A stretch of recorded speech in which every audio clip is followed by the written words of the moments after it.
Geico presents Our Town, Season 4, a 30-minute podcast produced by Best Bark Communications, a small but fierce client-centered marketing company powered by decades of experience and well-established business networks. Geico, 15 minutes can save you 15% or more on car insurance. Now, here's your host, Andy Ockershausen. This is Our Town. This is Andy Ockershausen, and a conversation with a very dear friend and a very important person to me and to our town is named Bobby Goldwater. Many times I have thought to ask you this question. Are you related in any way to the Arizona Goldwaters? Yes, there is. I am told that there is a distant relation. My sister once upon a time did a family tree. This is what she told us, fourth cousins twice removed from the Arizona Goldwaters. I never met Senator Goldwater. My father and my brother did, but I did not. Well, a fabulous human being to me. Yes, indeed. And a member of our town. He lived in our town in an apartment complex, and I used to go in the drugstore, and he went into the druggist all the time. But I met him, and then I had the fortune, I was a delegate to the Republican National Convention to support Barry Goldwater. Because he was such at the time, a fresh breeze and a thing. He was a Westerner, as you know, and he lived it and breathed it. His family lived it. I went to his department store in Phoenix one time just to make sure it was there. But he didn't have anything to do with it. I think his brother ran that. Well, the family did. And the first time I was in Phoenix, I said to myself, I've got to go to the department store because it has my name on it. So I went in, I did some shopping, and I hand my credit card to the clerk, and she sees my last name, and she calls the assistant manager, and the assistant manager is going, "Oh, Mr. Goldwater, was everything okay?" Like, I'm trying to convince her I am not that Goldwater. I am not part of that part of the family, and I couldn't convince her, so I just let it go. So she was very nice. She couldn't have been nicer, but it was just funny. But I took a shopping bag with my family name on it. It was great. And your own Goldwater. Bobby, that's a great story, but that was a big part of your life, the name, I'm sure, when you were growing up in the business. Yep. And you're New Yorker, Scarsdale High School. Yes, sir. That's a very wealthy neighborhood, Scarsdale, I would say. People think that, yes. Scarsdale High was sort of like Hollywood High on the east. I mean, they had a lot of celebrities. And you went to Miami University of Ohio, which is a long way from Scarsdale, but not. Scarsdale's an upper grade high school, as I remember. Mm-hmm. It is. And the University of Miami is fabulous. Miami University. I mean. We're very sensitive about that. And they make a big thing of that, too. Yes, Both of those do. Donna Shalala, right? Yeah, well, she was at the University of Miami. I know that. In Florida. So. But Ohio is such an important part of our culture because there's an Ohio school. It's not Ohio State, right? Nope. University of Ohio. There's Ohio University. Right. In Southeast Ohio in Athens. Right. There is Ohio State, of course. There are many state schools, and one of them is Miami University. Is that a state school? Yes, sir. I did not know that. A very famous school, though, with a great sports program for a small college. It has always had that, and it's known as the cradle of coaches. Oh, absolutely. All the football coaches, mostly football coaches. Walter Alston, the baseball manager, went to Miami. But the Dodgers. Yep. But a lot of very famous football coaches, successful football coaches, went to Miami. Were you interested in sports at the time? Were you looking for a sports course, a relationship in sports at Miami? Or were you just a broad student? Well, kind of, sort of. When my dad was the sports publicist at NBC in New York for 13 years when I was growing up. Oh, my God. So there was not a weekend where my brother and I were not off with him going to some event, doing something. So I came by my love of and passion for sports. Quite honestly, I was with him all the time, my dad. And was that after WW2, right after the war? Is that when you got into it deep? Well, he started at NBC in 1955. Oh, I got you. So back then, things were not as specialized as they were today. He was the sports publicist for NBC Network. Right. So one of the first people, actually, that I remember, because they live maybe 5 minutes from us, a very famous person here in Washington, D.C., but at the time he was probably one of the top sportscasters in all of the United States, was Bob Wolf. Oh, yeah. My dad was Bob Wolf's publicist because Bob Wolf was doing all of this work on NBC. So he was part of our town at one time. Yeah, Bob that's what I'm Wolf. saying. Yep. Knew him very well. Yeah, absolutely. He's delightful he's man. Great. So anyway, so we went to all these events. It was just a fabulous way to grow up. And on weekends, some nights, I'm days. Sure your dad had tickets for everything. Yeah, or credentials. So we went to everything. I saw not just the Yankees, but the Giants play home games at Yankee Stadium. Oh, yeah. Saw the Mets playing at the Polo Grounds before they moved to Shea Stadium 2 years later in 1964. I mean, I can go on and on about this. But anyway, I grew up just loving sports, playing sports. When I went to Miami, the first building that I went into at the university was not my dorm. It was not the admissions office. It was the building where the school newspaper was, because I really wanted to work for the school paper. And half an hour later, I walked out with a beat, so I was thrilled. But during high school, I covered all of Scarsdale High sports, not for the school paper, but for the local community paper. So I would have 9 or 10 stories in a week because we had all these different sports, and I started covering even girls' sports. What was the population of Scarsdale at the time? 20,000 maybe. And the high school was a small part of... High school, my graduating class, I think, was 460. Mm-hmm. So you had the benefit of this good breeding for your dad and the training that he gave you without giving you training. You were part of it. Well, he taught me everything I need to know about how to write. So to answer your other question, I never took a course in journalism at Miami, yet I was the co-sports editor for 2 years and the editor-in-chief of the Miami Student, one of the oldest college newspapers in the United States, my senior year. So, but I never took a journalism course because my dad taught me everything I needed to know about writing. So I never took any course that said sports in it at Miami, but I was involved with it very, very much.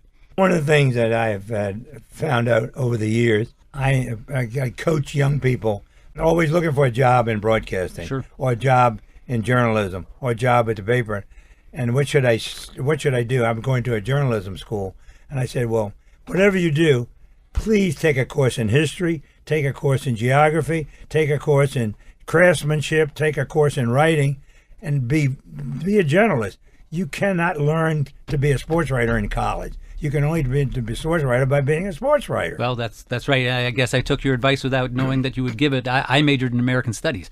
What a great opportunity which was the most for you. interdisciplinary of majors that you could possibly have. And what so, it's done for you, Bobby. so it was a great major, and I love Miami. It's a great school. Anybody who has somebody thinking about going to a liberal arts college, they should really consider Miami. I like to bring those things up because people should know there's more to Bobby Goldwater than your experience. You went to Madison Square Garden. Mm-hmm. You worked for the Garden. Yep. Was that with your dad? No. My dad, when I started working at the Garden, my dad had become the sports information director at Fordham University. So I started at the Garden in 1974. It was my first job out of college. Right. I thought I was going to be a sports journalist. I had job offers in Ohio and back in New York, but there was this writing job in the public relations department at the Garden, and I just decided to go that direction instead of another direction. Well, and so I wound up at the Garden for 24 years. I mean, that's incredible to start there. And you didn't even want to do it, and you ended up running a place. But that was a fabulous time, too. It was.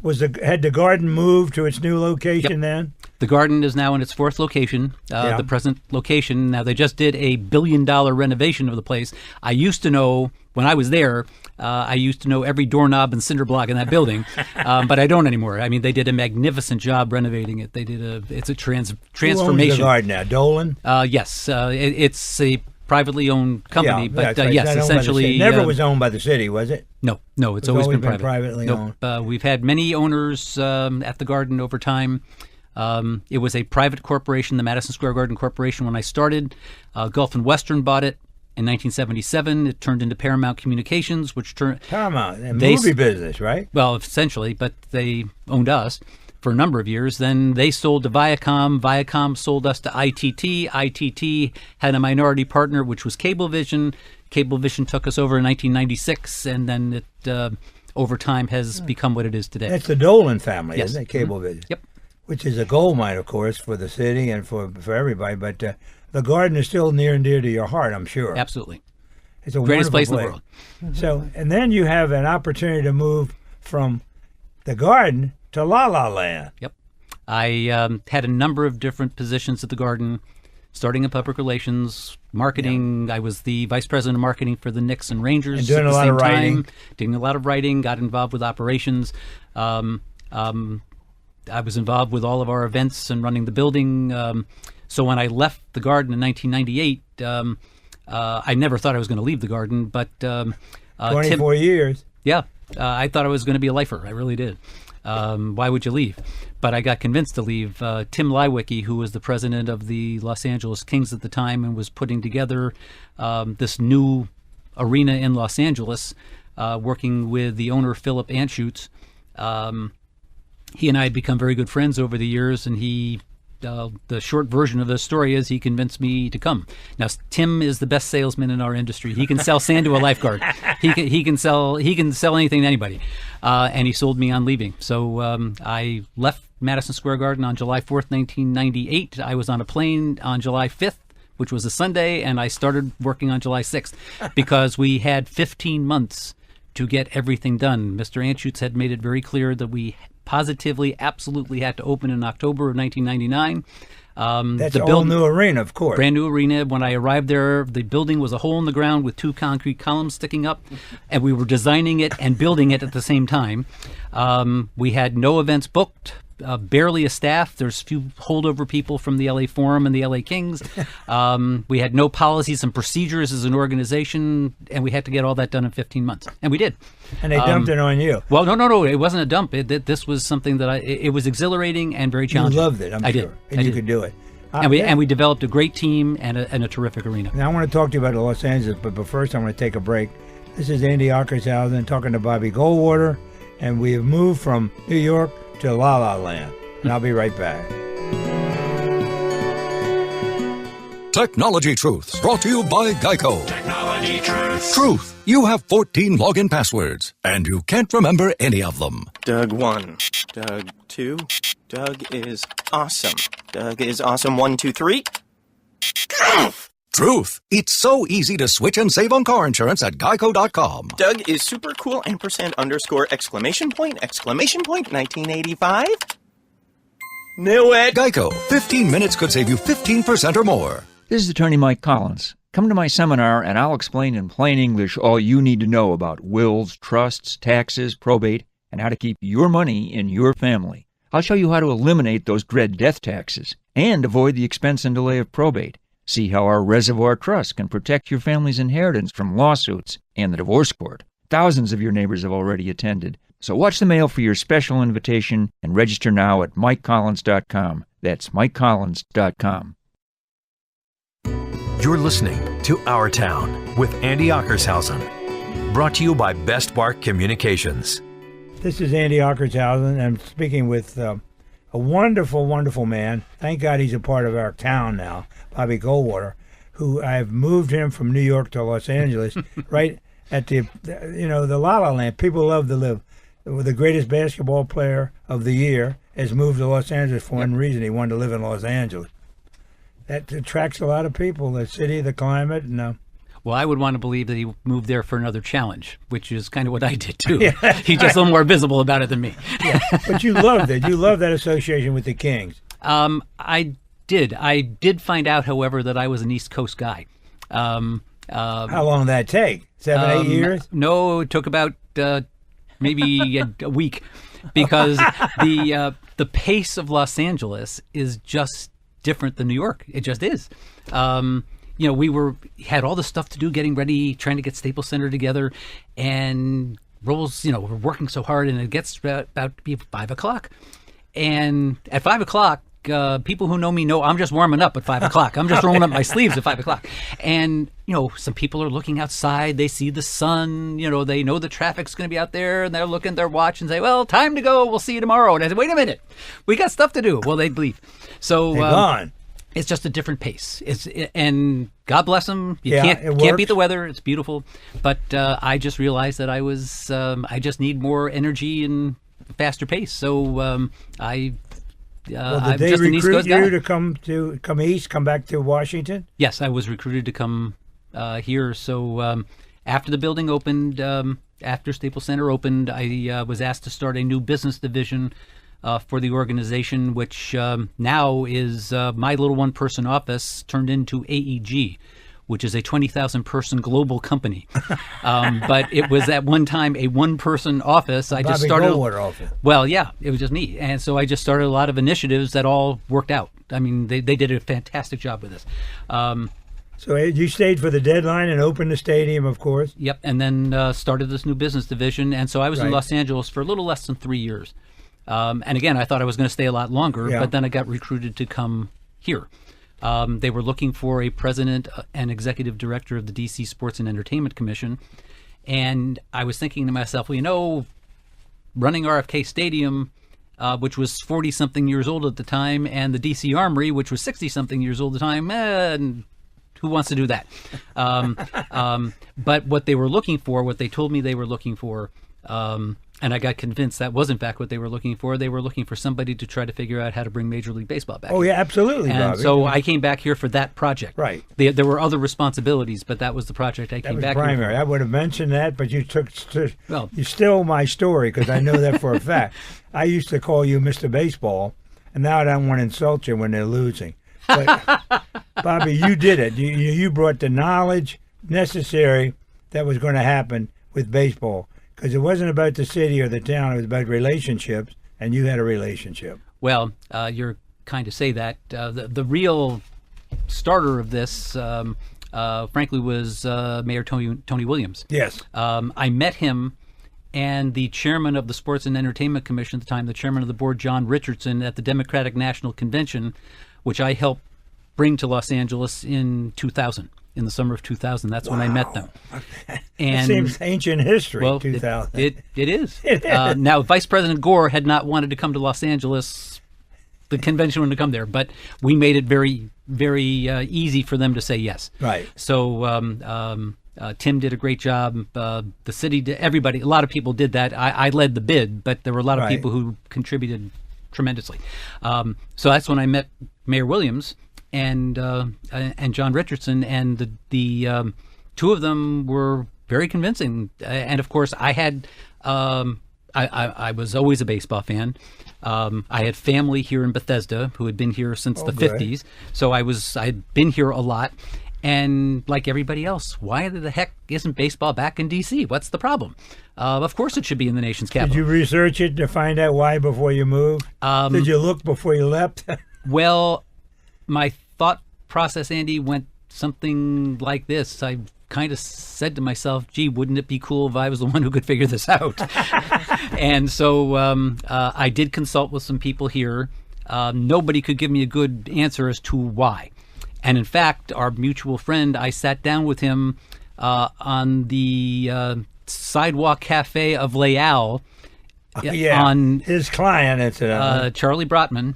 On a beautiful September day in the fall of 2000, and just talked to him about this, and he really didn't have an answer, and of course he was one of the people who had been trying.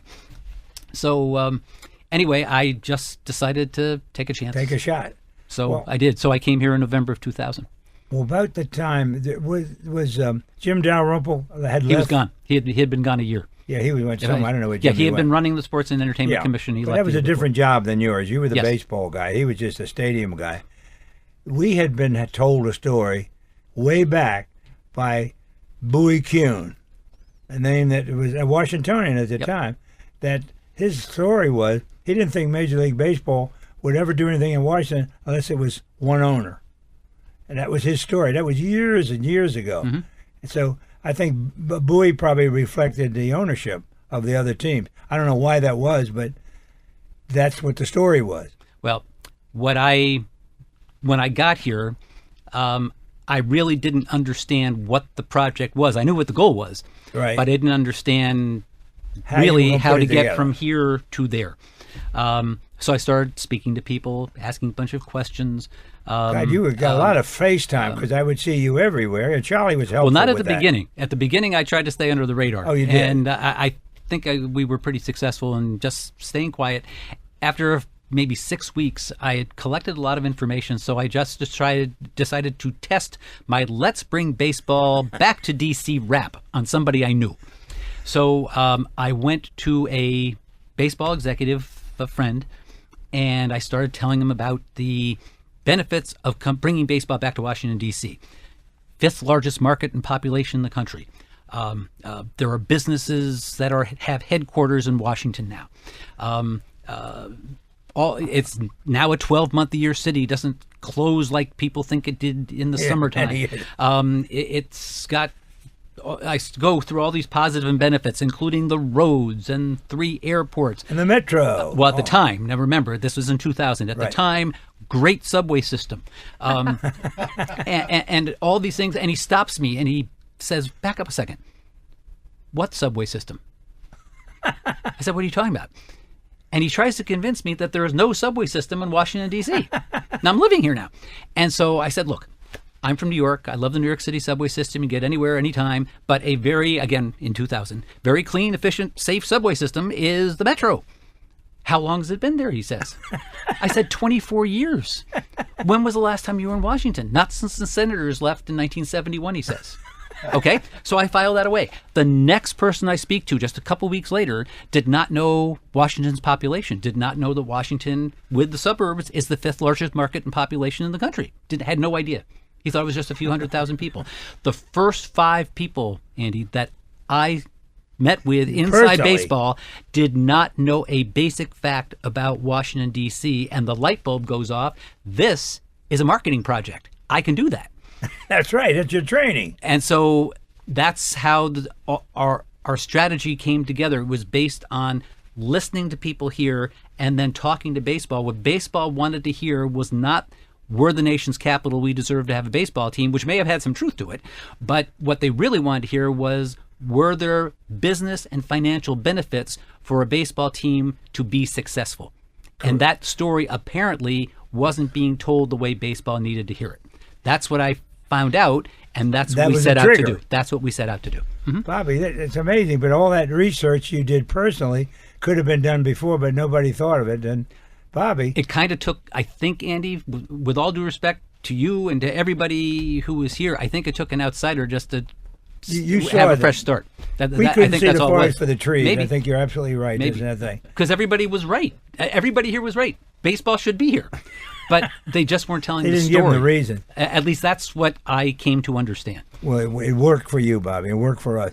And this is Andy Ockershausen on Our Town talking to Bobby Goldwater. What a great story about baseball. Hi, Tony Sybil here to tell you about Tony and Joe's and Nick's Riverside Grill at Washington Harbor in Georgetown. Spectacular new restaurants. We've spent a lot of time rebuilding. You'll love it. It's really fantastic. For any information, you can go online to tonyandjoes.com. It'll be a wonderful experience for the whole family. Call 202-944-4545 to make reservations. Everything is fabulous. You've got to come down and have some wonderful food. Hi, I'm Charles Mann. For athletes like me, playing every down in a pro game is like getting in a car accident. After years of playing football in Washington, my body is broken. I've had countless surgeries and joint replacements. I've been looking for a non-surgical treatment since I ended my career. I heard a radio ad for a seminar about alternative treatment. It's called Regenerative Medicine, which stimulates your own body to heal and repair itself. No surgery, no more pain. That got my attention. I went to a seminar to learn firsthand all about it. Now you too can benefit and receive this treatment. This is the same procedure that pro athletes use to quickly and effectively recover from injury. If you're looking to eliminate your pain and arthritis, or if you thought surgery was your only option, take the first step like I did. Call 410-787-7250. Register for the next seminar and learn more about this breakthrough procedure. Seating is limited. Register now by calling 410-787-7250 and start living life again. You're listening to Our Town with Andy Ockershausen. This is Andy Ockershausen. I'm talking with Bobby Goldwater about Washington and why he came and missed it in baseball. And fortunately, I was involved in the city at the time and with Bobby and watched him from afar because I know how tough it was. But he must have done the right thing because suddenly baseball began to take an interest in Washington. Well, it was a little lonely at the beginning. And then we started through the mayor's staff, got very engaged. They were terrific. starting with the mayor. There were just we started building up some momentum. We had community meetings. We talked to just about everybody we possibly could. It did get a little prickly. It got a little political. Right. I'm a sports and entertainment guy, so but there was a mission, and you got to stick to the mission, and you had to stick to the principles that you set out to do. You have to adapt to changes and things that happen. But there were just some things that I had. Well, for one thing, we had some people telling us that baseball was looking for reasons to say no to Washington, and one of the things they were looking at Washington was political infighting.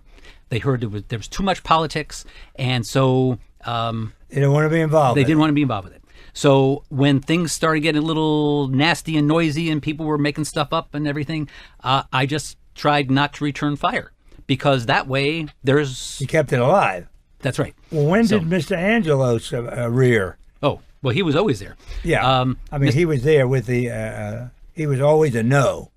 You had to turn him around. Somebody had to turn him around. No, well, it wasn't us. In fact, no, they had to do that. The Major League Baseball had to do that. We had, Andy, one of the things that was important here is, unlike others, we weren't trying to convince a team to move here. Right.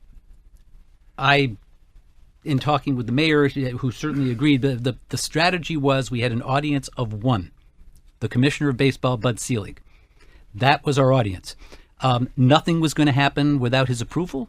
Nothing was going to happen without his believing that Washington could be a successful home for a baseball team. So we didn't go after. You didn't lobby anybody, nope. but I mean, we lobbied, but we weren't trying to convince anybody to move. As far as I was concerned, if Commissioner Selig was convinced to relocate a team, he could have moved the Dodgers or the Yankees. As far as I was concerned, didn't matter to me.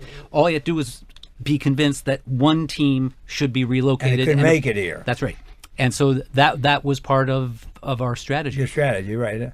And so he had whatever there was a difficult with Baltimore was between baseball and Baltimore, not between you, meaning Washington, that's right, and Baltimore, correct? But what we found out, this was one of those, there were many pivotal moments in our quest to bring baseball back to Washington.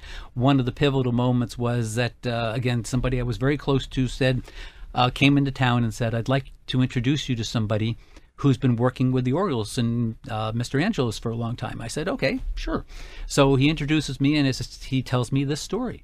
And he says, you know how the Orioles and Mr. Angelos have been saying for years that 25% of their season ticket holders come from the Washington market. Remember they've been selling that for all time. This gentleman tells me, I'm not going to use his name, but I was the one who made that story up. I said, excuse me?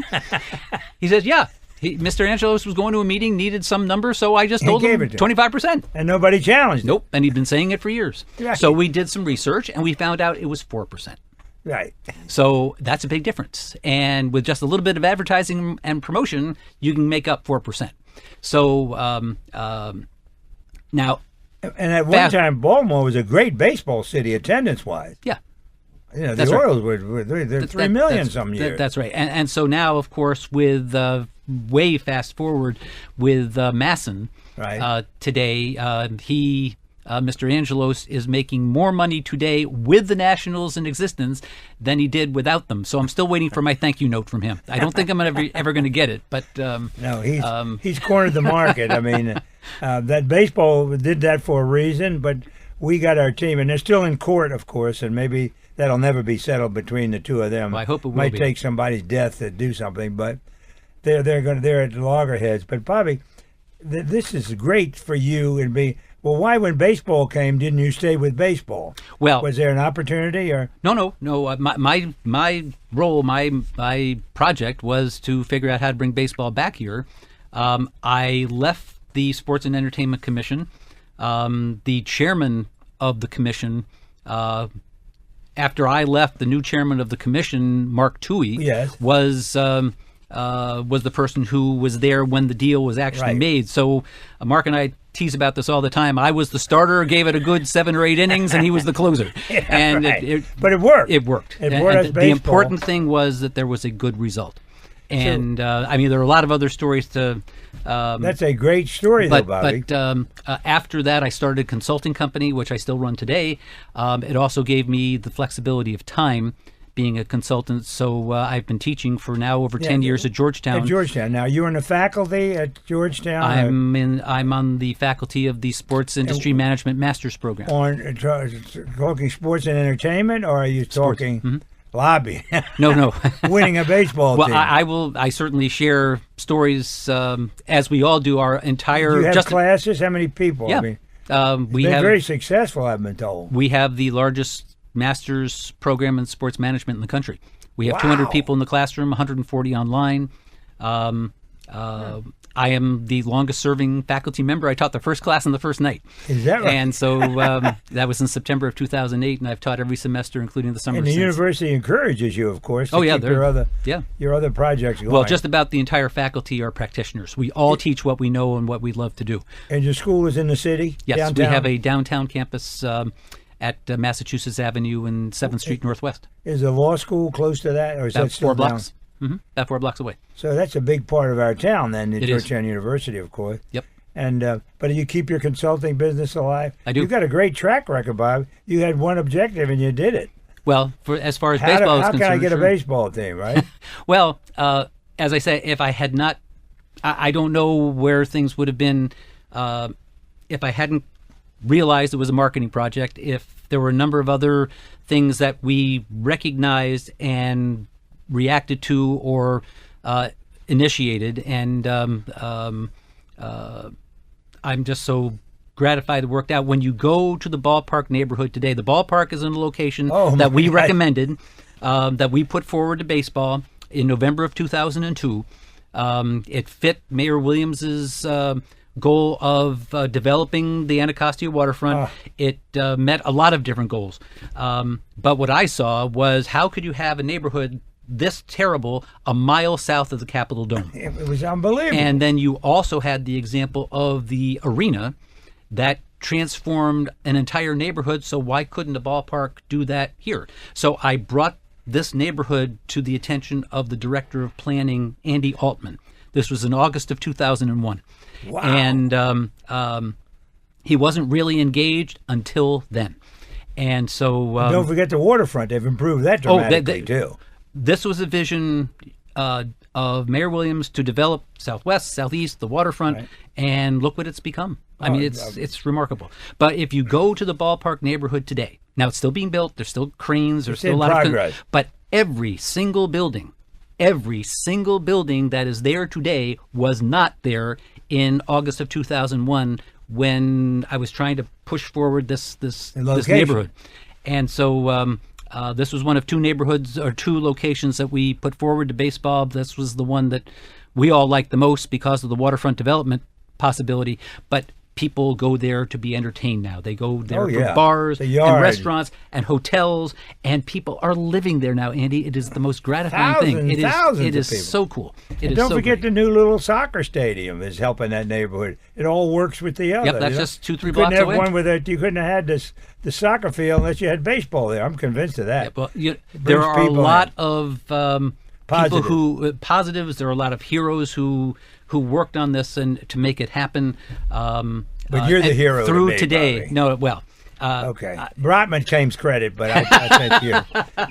But what now? How did you back? Yeah, then you end up as the head of the sports. Well, I forget what we call ourselves now. The DC Sports Hall of Fame. DC Sports Hall of Fame, yes. And I know that's a labor of love because you got to deal with a lot of pains, but you like it and it's fun. Well, Charlie, as he did with all of us who are on the committee, he invited me on the committee years ago, and then the 2 of you very kindly asked me to take over for you two to be the chairman. I love doing it, but it is a labor of love. It's a privilege to do it, and there are people on the committee who deeply care about the history and the contributions that different people have made to DC sports. That's why the classes have been so genuine, I believe, and a lot of names came up and a lot of people that I had never heard of before, but they were important to our town at one time. So we're honoring them, and I'm so happy that the learners embraced it, and they love it too. Well, this Hall of Fame. Mark Lerner is the real champion of the Hall of Fame. He supports it. We have the banner up beyond left field. The induction ceremony before a Nationals game, this is all because of Mark Lerner. Oh, I know that. He is just the best. We had so much good luck with them. Charlie and I had no luck with the Montreal people. When they came in, they said, well, we got a PR person from Cleveland. And I said, I think that you'd be wise to work with Mr. Brotman because he knows this is his town and he grew up. No, she's very experienced in baseball. I said, okay, bring her in. But that was a mistake, but they did it. But that was not the learners either. That was the... nope, that was Major League Baseball. Yeah, Major League Baseball owned the team for the first season. For 3 years, didn't it? No, they owned it in 2005, and then the ownership transferred over in the middle of the season in 2006. And then 7 is when they opened... The new stadium, Nationals Park, opened in 2008. With, oh my God, that was a great night when they... what's his name hit a home run to win the game. Ryan Zimmerman. I actually went to the game with Charlie. Oh, did you? Yes, I went to the game with Charlie that night, and Zimmerman was coming up, bottom of the ninth, all this stuff. I said, Charlie, start packing up. We're leaving. This game's about to end, and sure, he did it, didn't he? Oh my God, that was such a great ending. Yep. Well, Bobby, you're such a fountain of information and such an important part of our town. Now, you have no chance of leaving our town. You're too successful at Georgetown. L.A. doesn't need you. They got a new owner out there. He's building a football stadium, isn't he? Well, which is really a project. Two different owners. The Stan Kroenke, who owns the NBA and NHL teams in Denver. Another Colorado guy. Owns the L.A. Rams, and they're building a palace. Yeah, it's going to be more than a football stadium, I hear. It's way more than a football stadium. It's going to be over a $2 billion sports That's just palace. The beginning, I'm sure. So it's right next to where the LA Forum stands today. So people know that neighborhood in Inglewood, California, pretty well. So you fly right over. It's going to be magnificent. LAX. It's really going to be magnificent. Bobby, what was your feeling during this World Series? Was it a good feeling to see the Red Sox prove something that you can be good all year? Well, Are on you the a one Dodger hand, fan? I am neither fan. I guess I was leaning a little bit more to the Dodgers. Andy, I grew up in New York. I am a lifelong Yankee fan. Oh, absolutely. So anybody but the Red Sox is how I feel about this. I know that. I was at Game 7 of the ALCS in 2004 when the Red Sox finished coming back from a 3-0 deficit. I remember that vividly. That was a very low point for a lot of Yankee fans who were at that game that night. So that got them started on their way here of this winning. So sure did. 15 years ago. Yep. But that was nobody believed. I still don't believe I saw that, and I saw it. I watched this game. I watched the last 3 games. When they won 1 game, I said I better start watching this. So that's why I watched the last 3. But Bobby, I didn't mean to they were great. Look, Yankees you got to won too many times. Let the Red Sox Nation needs define too boost. many times. Come on. Bobby, the Red Sox were a great team this year. You got to give them full credit. Let's pray, hope, and pray someday we can go like we did this year, going to the All-Star game. Let's hope and pray we can go to a World Series game here in Washington sometime. Absolutely. Close. Let's win a World Series. Don't just settle with going to the games. Let's win one. Let's win one. Bobby, Absolutely. Thank you so much. You're a jewel, and thank you for all you do for our town. Please stay in our town. Please do at Georgetown. Remember, tell these kids to get a history lesson. Find out geography. Find out where Montreal is. Don't think it's in another world, Because a lot of these kids don't know, and that's a shame, Bobby. They don't read the paper. I don't know what they read, but Bobby Goldwater, you've been great, and we thank for having you on our town, and we hope this is many, many times, Bobby, we'll get together. Thanks very much for having me, Andy. Appreciate it. This is Our Town with Andy Ockershausen and our guest, Bobby Goldwater. You've been listening to Our Town Season 4, presented by Geico, our hometown favorite, with your host, Andy Ockershausen. New Our Town episodes are released each Tuesday and Thursday. Drop us a line with your comments or suggestions. See us on Facebook or visit our website at OurTownDC.com. Our special thanks to Ken Hunter, our technical director, and WMAL Radio in Washington, D.C. And thanks to Geico 15 minutes can save you 15% or more on car insurance.